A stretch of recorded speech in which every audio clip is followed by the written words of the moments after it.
Captain Francis J. Dougherty.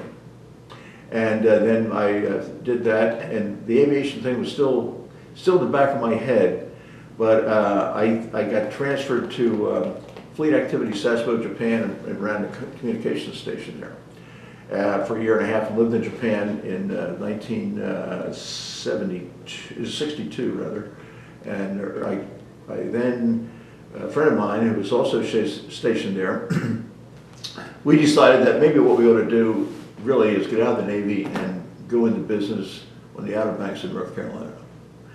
So I got out of the Navy, and my parents were a little bit unhappy with that, and my friend, he got out a couple months after I did, and off we went to the Outer Banks of North Carolina.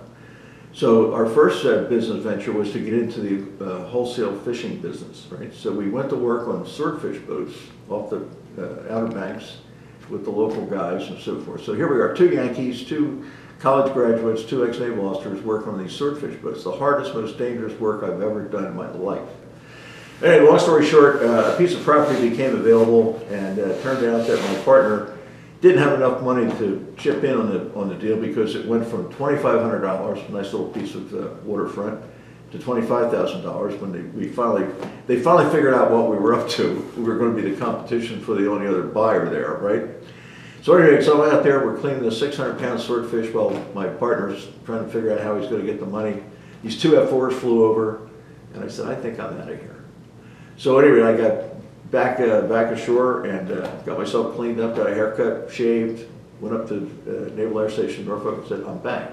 So I took the two tests again, the flight aptitude test and the physical, passed them both. But this time they said, you need an age waiver for pilot training, but would you be interested in the Naval Flight Officer program, because most of the airplanes now have 2 seats in them, and blah, blah, blah. So I said, okay, I'll do that, which was somewhat of a mistake. If I didn't say that, I might have gotten the waiver, but I didn't get the waiver, so I ended up as a Naval Flight Officer.